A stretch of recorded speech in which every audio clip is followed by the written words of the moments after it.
What is actually happening to our brains when we live in such a screen saturated world? Our brains are exhausted. What if the truth came in a gel cap and we could just pop it in our mouths and forget about it? Well, it doesn't. And we can't. But we can laugh in the face of reality while plotting our survival.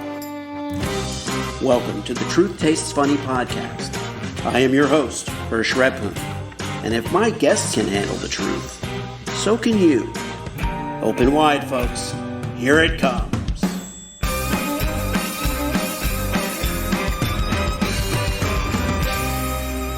Today's guest is doing something pretty wild. She's taking something as heavy as stress and turning it into something people can actually engage with and get ahead of. Dr. Mary Donohue is the founder of Digital Wellness Center. She's flipping the script on mental health by using AI to gamify stress reduction. So instead of reacting when things fall apart, she's helping individuals, leaders, and organizations stay ahead of it. And this isn't theory. Companies like Microsoft, Walmart, and American Airlines are already putting her work into action. So if you've ever thought there has to be a smarter way to deal with all of this, you're about to meet someone who's building that. Welcome, Dr. Mary Donohue, to Truth Tastes Funny. Well, thank you very much, Hersh, and I'm very glad to be here, particularly after our very first call. We had so much fun talking about such a topic that's heavy that I'm really looking forward to this. And I even showed up with a cold. So there you go. Thank you. Well, I'm glad you showed up. I'm sorry that you have a cold. A lot of people are still having those either spring colds or end of season colds. Yeah. But yeah, we had a great conversation, and the humor part, the part of being able to laugh at stress or laugh at reality, I call it laughing in the face of reality, Yeah. is really important because there's only two alternatives. One is that we don't face it, which is not really an alternative. We can pretend not to know, but that kind of leads to my first question, which is what is actually happening to our brains when we live in such a screen saturated world? Our brains are exhausted. It's the only way to get people to start to listen to me. If you let's take your reticular activator, which helps you notice things. One of the things you're going to start to notice after this conversation is when you talk to people, the first thing, you're going to be chatting with them and you're going to be talking to them. Maybe you say, "Oh my God, I'm so tired. I've been so busy. And you know what? I'm having a hard time sleeping. I'm a bit stressed."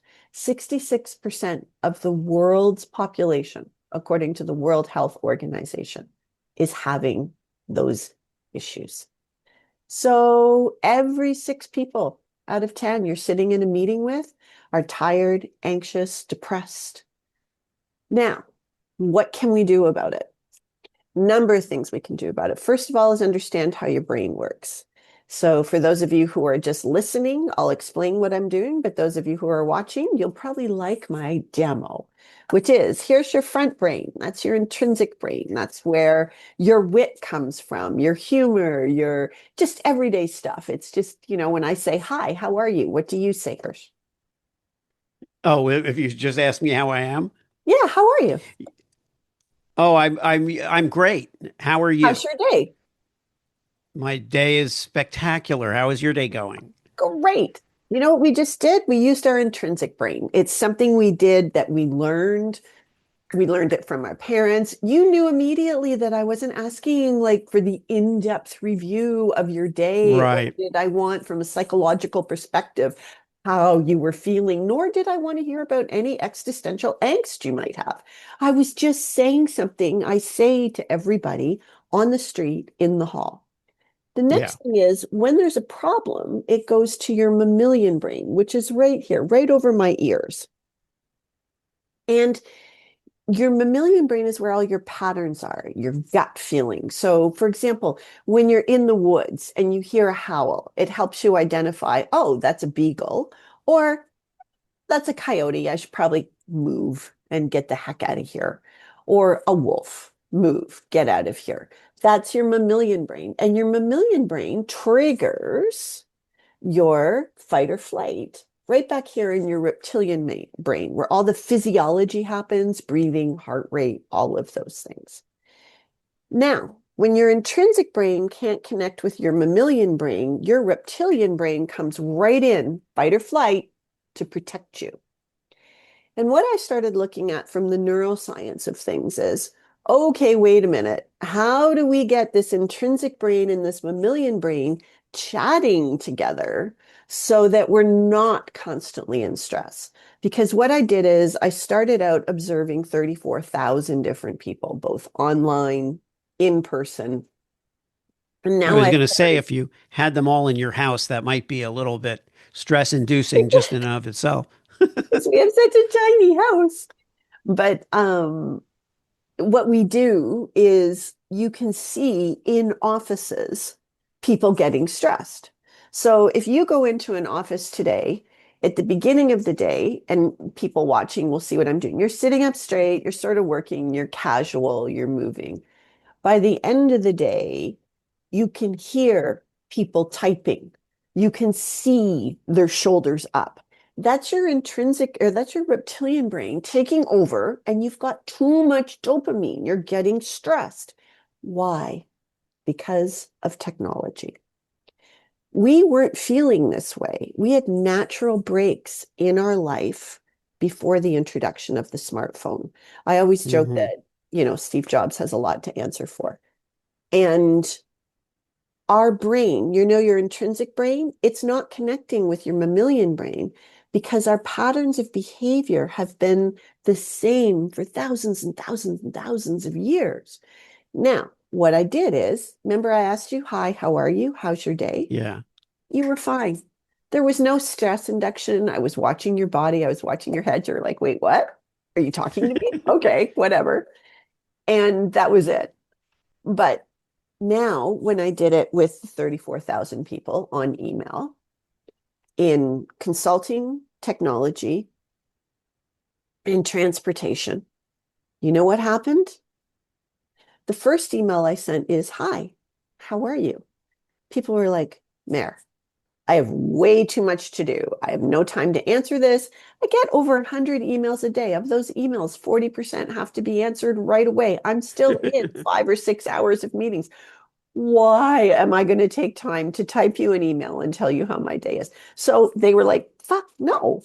And then when we got to how's your day in consulting, it was, oh my God, has the project been canceled? Does she know something I don't know?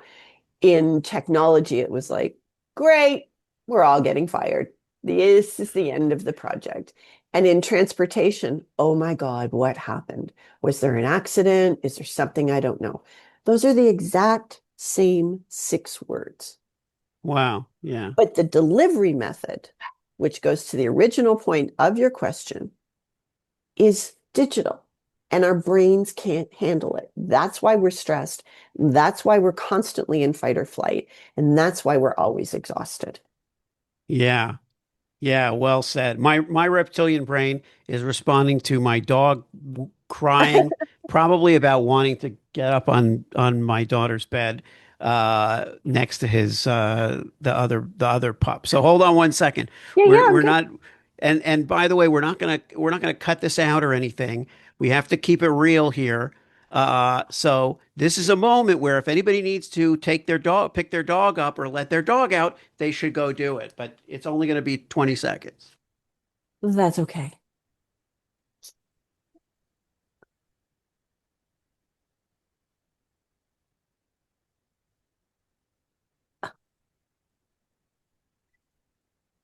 All right, and we're back. This is the this is actually a holdover from COVID.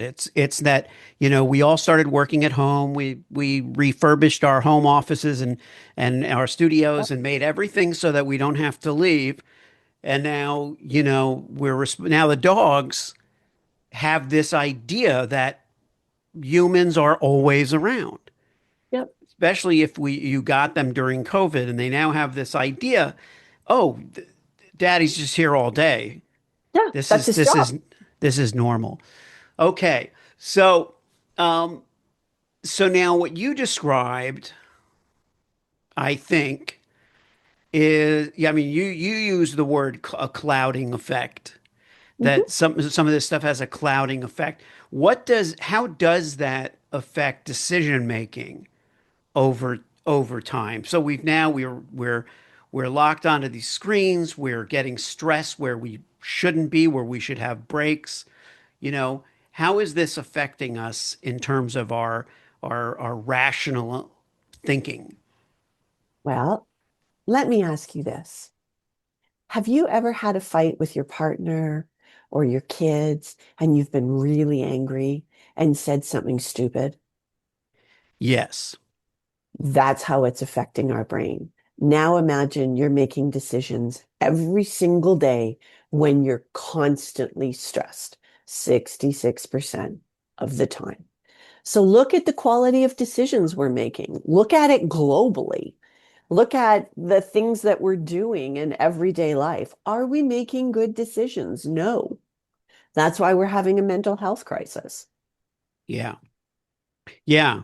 And this is uh another thing that we wonder about is, at this point, the devices and the attention span. I mean, when I started out in the PR industry, doing PR in the music for music video directors, okay, and commercial directors, I was doing their PR. And at the time, everything was about how short, the MTV's kind of generation of Yeah. people watching, having no attention span. So this was the advent of cell phones. This was not, where every teenager was addicted to their cell phone. That was not the case yet. Now we're talking generationally, Yeah. right? What are we as a society getting wrong about the way different generations are experiencing this? Loneliness. What happened during COVID caused an unprecedented loneliness epidemic. You just said it earlier. We're stuck in our houses. We treat our pets as if they were real life children. We never get out. We're not like, if we're going to break up with somebody, you break up with them on text. You're never in situations where there's lots of different people. So you're bored, you're lonely.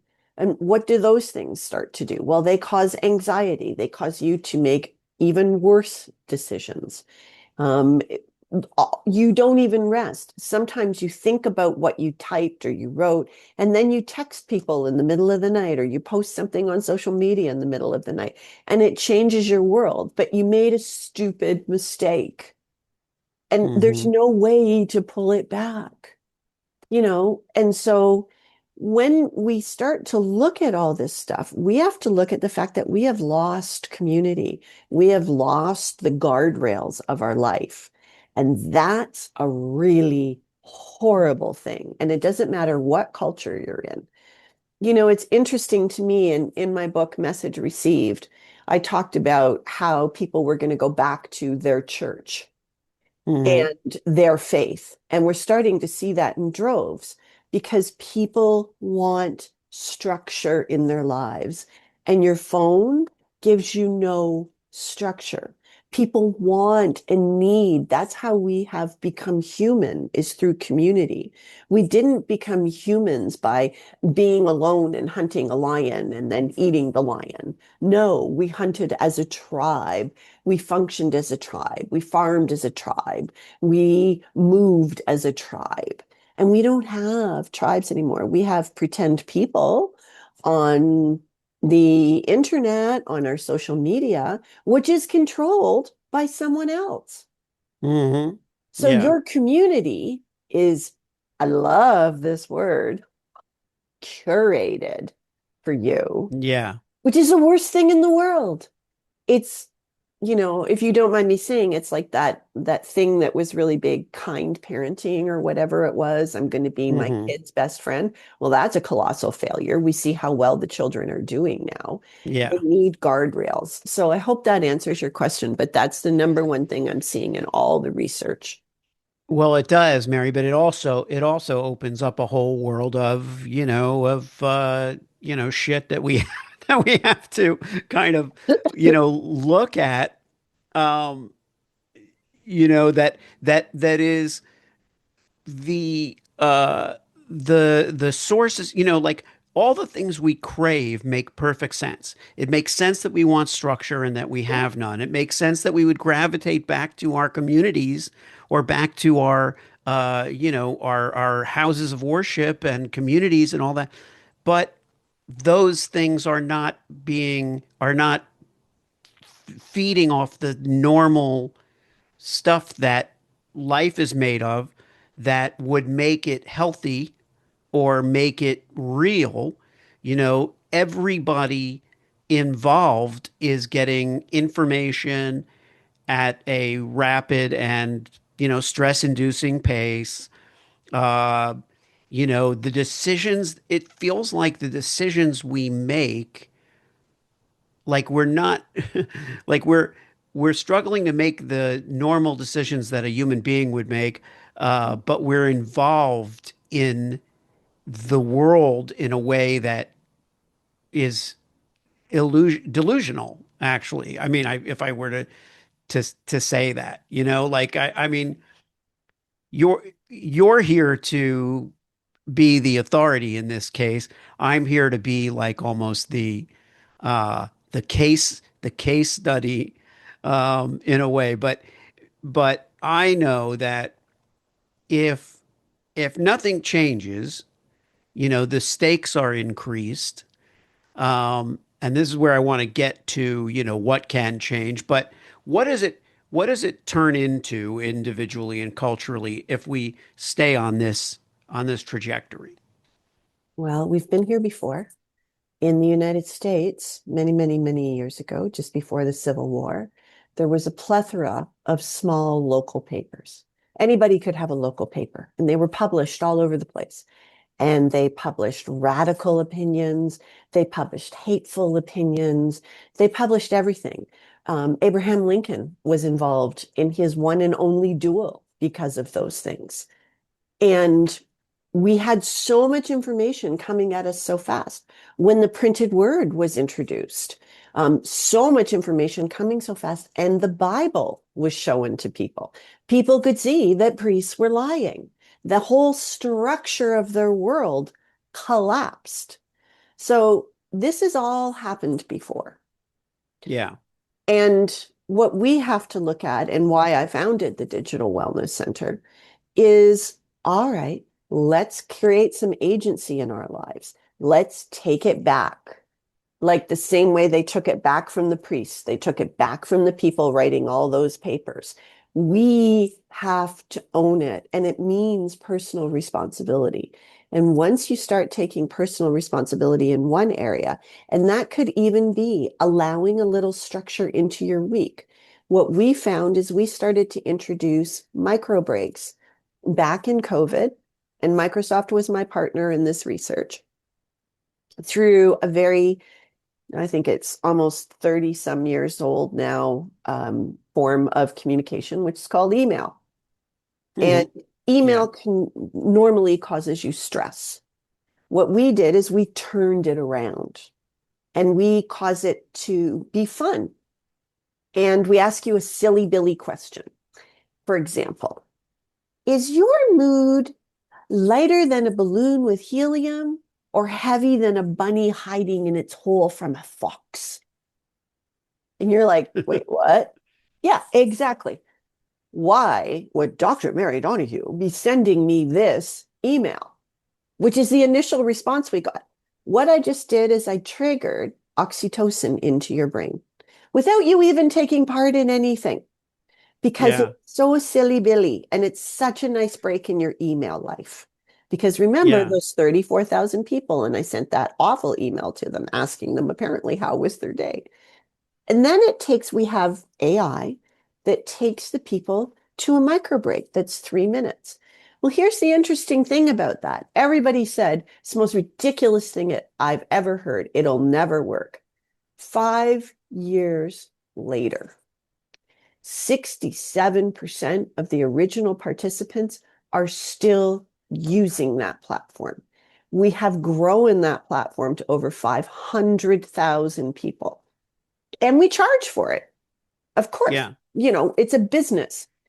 But what we find is it brings people joy even to get the email and then to take a break. And then they refer their other friends. So from marketing and PR, your best Yeah. referrals are friends. Yeah. And also I know that there's something called pattern interruption where, people are experiencing a certain process, a certain thought process, a certain chain, and you can either build on that or you can break that chain with a pattern interrupt that's designed to get their attention. So that now, they've either thought about something you don't want them to think about anymore, or they've thought about something other than what you want them to, and you're trying to just reset. And to me, I relate to it because it reminds me of comedy. It reminds me of what comedy does, because comedy is often a misdirect or a pattern interrupt that allows us to reset while kind of recognizing irony in what we believe. That's kind of one way of looking at it. Oh, But I totally agree. Shakespeare was written as a reset. My new book's called The 3 Minute Reset. yeah, yeah. No, I Well, totally agree. the 3 minute reset is a good place to go, Yeah. um, because that's something where, people who are listening, this show is about surviving and thriving in a chaotic world. The world seems to be pretty comfortable providing the chaos on an ongoing basis. We certainly do our share to emphasize the chaos. But what's the first thing that someone who's listening or watching today should do differently tomorrow? Take a break. Take a little wee micro break that is designed to be happy, that is kind to yourself. It's not scrolling on your phone. What I specialize in and have always specialized in my entire career is behavior modification. And one of the things that we begin to have to start doing is taking agency over self and modifying our behavior. But brands also have to start doing this. We've been here before. Let me give you an example. Coca-Cola was losing to Pepsi in the late 60s. And Coke had been on top for quite some time and was Yeah, really quite shocked that they were being lost. And someone said, well, given the time, remember Vietnam War, the bomb, all of these horrible things. Kennedy had been killed. The world was going to hell in a handbasket. And Coke wrote a nice song that said, I'd like to teach the world to sing. It's yep, still alive today. People still sing it. I think the three tenors do it for Christmas. And what's interesting to me here is it was the first time that mood, an agency over product, was introduced into the marketing format. And what I yeah, mean by that is when you hear that song, it's a nice little ditty. It yeah, doesn't say, buy a Coca-Cola now. It's not like the later ads where Pepsi had Christy Brinkley in a cute little outfit drinking. yeah, Guess what happened? Coke went back on top. People want to be happy. It is our job to begin to make them happy. yeah. Um, when you talk about um, making people happy, seems easy. You Yeah. mentioned the Coke and Pepsi wars. It's always interesting to me how, you know, they can be trying to recapture that same thing that Coke did with, that's the song I sing, and that whole thing. Uh, But they can be tone deaf to what's really going on in the world, and Bud then it Light. just yeah, and then it just becomes a farce.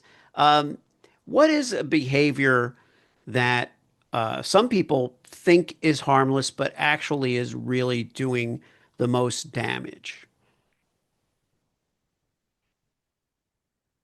That's hard to answer. There's so many. I would say time on task as it goes to your phone. An average adult picks up their phone, I believe it's over 1,000 times a day. I don't know what it Yeah. is for children. Even the physical act of picking up your phone and checking it is messing with the chemicals in your brain. When I was really sick, a friend of mine recently said, step away from the phone. You're not making sense. And it's great advice. But I think we should all take Dan's advice and make some time in our day where we try and step away from the phone. But I know 82% of adults can't, but use your phone for good. How are you going to show kindness? How are you going to show community? For example, one of the things is we put one of our games in a link in a company called Bonus Bingo. And the idea was to begin to create community within all of these people who are playing Bonus Bingo. And for a brand, it's very important to create community. But going back to what I was talking about, we're all missing community. So let's use the technology to create community. Off the charts success. People would compete. If people didn't get it, other people would say, dude, you've been on for too long, get off. We did the same thing in a young men's gambling forum. Exactly the same thing happened. And what you saw rise to the top was people caring for other people. And Hersh, to me, that's the reason for my existence. It's the reason for my company's AI. It's helping others to help themselves. Alfred Adler put that all in 100 and some years ago when he talked about he had his patients, a very famous psychologist, he had his patients who were complaining of malaise, depression, anxiety. Do one nice thing for someone else during the day and then go back to feeling sorry for yourself or feeling bad or understanding all your aches and pains and journaling them for me. Guess what happened? The more Yeah. they did nice things for other people, the more they started to heal. And here's another interesting factor. In the 70s, when people volunteered a lot more, significantly more, probably, I can't remember the exact number, but 53% comes into my mind. I don't know, but it is a little addled with the cold. And we didn't take as many tranquilizers. And now Oh, that well. volunteering is down, tranquilizer use is up. And I don't think people understand all the pills that we're giving people are having a very negative effect on the physiology of your body, on in future. You have Alzheimer's early, you have dementia early, like all of these different things we have to start taking into account. So use your phone for good. Yeah, I love that. I love that because everything's got to be simplified in order for the audience, and by audience I mean us, like the human race, like as an audience. There's so much input that there's so much room. In fact, the smarter people are, the more pensive and thoughtful they are, the harder it is to get an idea across because it's open to so many different kinds of interpretation. Not only that, it's immediately pounced upon and interpreted, and that it's like one big game of telephone that the world is engaged in. And I don't mean the phone, I mean like I mean, the literally game, telephone. I don't think people Yeah, the know. game. The game where you say something and immediately the person you whispered it to heard something and they say it to the next person, and by the time it gets back to you, you wouldn't recognize it. And Got it. that's really the world that we live in now. And so it's great to say use your phone for good, because the thing that I heard, well, it was Ringo Starr. yesterday who's out with a new album. He has a song called Choose Love. And his whole peace and love thing is so simple because he's like, when you have to choose, choose love. And it's so simple because it means if you can't choose hate, if you don't choose hate, if you just choose love, then it's positronic, it's positivity. There's no there's a much tinier chance of a negative outcome. That's just simply the way it is. I want to give you the last word here. First, I want you to share where people can find you, but then I'd also love you to just define digital wellness kind of in a sentence for the audience, so that this idea can be carried. You know. Okay. The easiest way to find me, I think, my company has an Instagram page called the Digital Wellness Center, CENTER. It's on Instagram, it's on TikTok. And also, you can find me, Donohue, with two O's. I think I'm the only Dr. Mary Donohue on LinkedIn. So please, like, just connect with me, message me, send me your questions. And I think the whole thing that we've talked about today really sums up digital wellness. It's taking care of yourself by using your phone for even 3 minutes a week. Everybody has 3 minutes a week to do something kind, to take a break for yourself, maybe even to like someone's post. And I don't mean that in a Pollyanna way. Use your wristwatch and watch the physiology of your body shift when you actually do something kind. And my mom is a huge Ringo Starr fan. So if Mr. Ringo Starr says it's true, it's true. But I would like to say, from a scientific standpoint, start collecting data on yourself and watch, even through your heart rate or your breathing rate, if your watch can do that, how your body changes when you just let that go and focus on, just for a minute, a silly email like, do you feel like a lead balloon or do you feel like a bunny in a hole? And you can sign up for those. They're out there. I'll put them on TikTok. Dr. Mary Donohue, thank you so much for being on Truth Tastes Funny, for reminding us that the truth being funny is actually a really strong advantage for us. It I really is. I really and truly appreciate it. Thank you so much. Thank you, Hersh. It was a great pleasure. Thanks so much for tuning into Truth Tastes Funny. If you enjoyed the experience, please leave a 5-star review and share this podcast with your friends.